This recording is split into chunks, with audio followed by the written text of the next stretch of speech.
The ultimate Venezuelan condiment, Guasacaca. It's an avocado sauce. I love me some avocado. We'll add some green bell pepper, and it's all getting blended, so I'm just roughly chopping it and adding it to our blender. We have some garden shallot. We have some garden jalapeno. Look at how beautiful it is. Cilantro goes in, but we have parsley. We'll add some green onion as well. The tomato, we'll use it as a garnish. Ooh. Couple of pieces of garlic. Do a quick pulse so we have some room. We're gonna add some lime juice, a little bit of oil, and I feel like a dash of vinegar. Dash of vinegar. Some salt. Some pepper. And a neutral oil, a little bit. And we blend. It's done. It smells divine. Put some chunks of tomato on there as garnish. Guasacaca is ready to be served with your favorite asada dishes, or cachapas, arepas, everything. Bon appetit. Something you don't find anywhere else. Cachapas. Corn pancake that you fill with cheese and fry it up, and life is good. First, we're gonna get our corn off the cob. Doesn't need to look pretty because we're gonna blend it. We're gonna take our corn and put it in our blending cup, or food processor works for this too. We're gonna add some milk, some arepa flour, some eggs, a little bit of sugar, and a pinch of salt. And then we're gonna blend that together. We don't want it to be just a totally liquid smoothie kind of texture, but we also don't want to have, really chunky corn. That looks pretty good. We're gonna leave that to rest just for at least 5 minutes. Give the masa a chance to absorb the moisture, and we'll fry that into a pancake. So over medium-high heat, we're gonna heat some butter, dump in our batter. We want our batter to get nice and crispy. We're gonna cook it for about 5 minutes on this side. All right, we see that it's getting nice and brown around the edges. Let's see if we can get it out of there. And this is gonna be a nice quesadilla style, so we're gonna get our cheese down here. We're gonna cook it for a few more minutes on this side. Now we're gonna close it up like a quesadilla. Need that cheese to get nice and melty in there. And we'll give that a flip. And before all of our cheese leaks out, get it out of there, onto our plate, serve it up nice and hot. That's our cachapa. Cachapas are done. Like a smear of our guasacaca for a lovely kick of freshness. They call her sauce queen on the street, folks.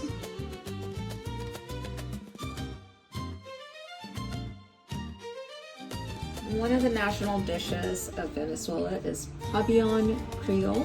It's black beans, rice, and some meat. We're gonna start with making our black beans. We have some black beans we've been soaking. Drain the soaking water, put it in our little pot here. Gonna cover it with some water. And we'll add a bay leaf. And we'll let it boil until cooked, maybe an hour and a half or so. For our meat, I'm going to roughly chop up this onion, some carrots, add a little bit of garlic, a pear or tomato. There's also celery that goes in there, and some bell pepper. For our sofrite, get started by chopping up some ingredients and blending them. We'll add some onion, just a rough chop, some garlic, some sweet peppers, some shishitos, and some bell pepper. And we'll add some tomato, and we will blend this. And I'll also add some parsley, a little. Time to add our dry spices. Add some cumin and some paprika, some salt and pepper, and lastly some olive oil. And then you blend again. Very nice. And put it in our pan. and cook it covered for 15-ish minutes. So we have some meat here, some beef, cheddar. We're going to sear. We'll brown it. I'll lightly season with salt and pepper too.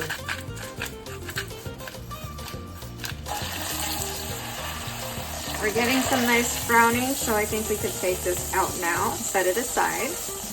And we will add all of our veggies.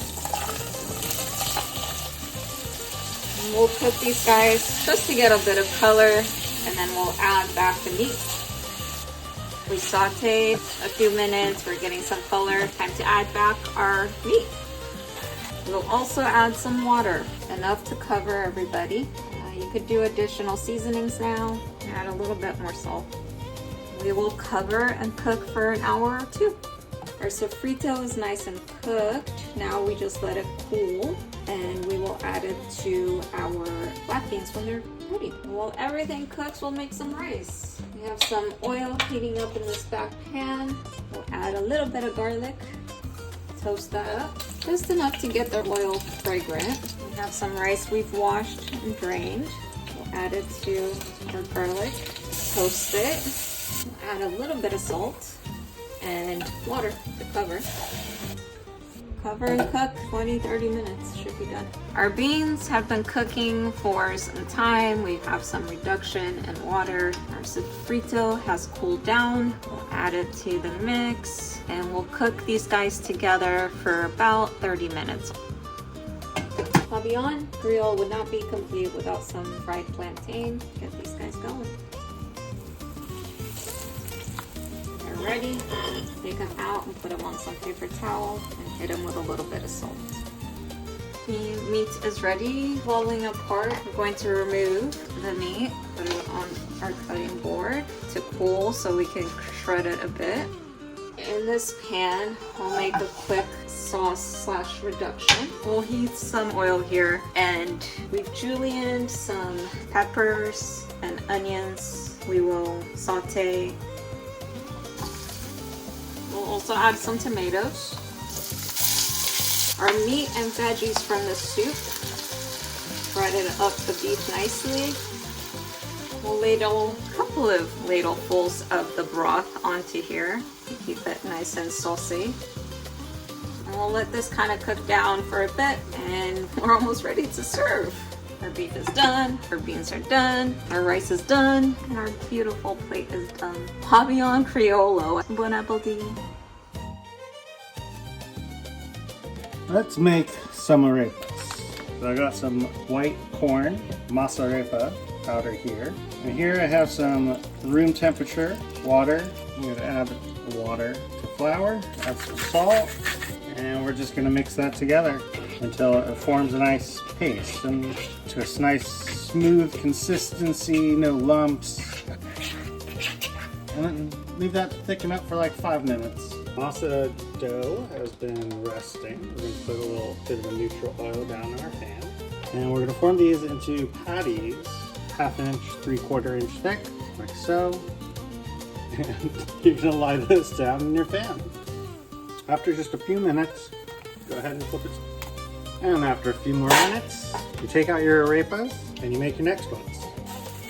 Take your last arepa out, put it on your tray, and we're going to throw our tray into the oven for 10 minutes to finish off. We're going to cook them at 410 degrees for 10 minutes. Pull your arepas out of the oven, kind of soft and pillowy. Grab a plate, slice your arepa down the center. Fill your arepa with anything your heart desires. Grab your leftovers. In this case, we have our black beans that we made with the sofrito. And there you have it, Venezuelan style arepas for breakfast, lunch, dinner. Bon appetit. We're now preparing for a party, so we're gonna have to make a lot of cachitos. So we're gonna make a dough, and we are going to need some yeast. So in some warm water, add some sugar, give it a little mix, and let it feast. And we're gonna need a couple of eggs, some warm milk. We're gonna add some melted butter. We'll add some sugar here, and our activated yeast mixture. Whisk that all together. So raise that up and we'll begin adding about a cup of flour at a time and mixing it all together until it's nice and doughy. It's not sticky, just need that by hand just a little bit. Wonderful. Let's grease our bowl a little bit, just light greasing so nothing sticks, and we will let our dough rest under a damp towel for about an hour and a half to 2 hours. As our cachito dough was resting, I prepped a bunch of different fillings. Now the most traditional is going to be the cachito de jamon with ham. I'm going to break off my cachito dough into equal size pieces. I'm going to roll each of these out. Now that I got it rolled out, I'm going to cut it into quarters again. Now I'm going to just stuff these with filling. There's no holding back here. And you can take these two edges, fold them in, and then twist it over. Just like that. And put that on your parchment paper on top of a baking sheet. And we've got this all laid out here. We're going to take some molasses and we're going to mix it with some egg. And then we're going to baste these with our egg molasses wash.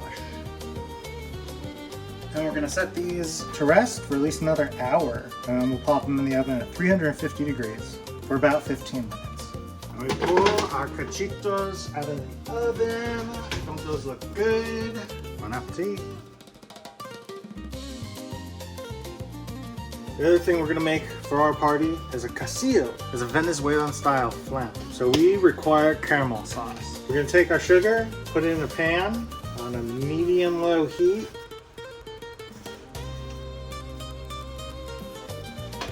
That's caramel. So now we're going to take our caramel sauce, and we're going to dump it into our flan pan. We're going to take this, we're going to run it around the sides as well.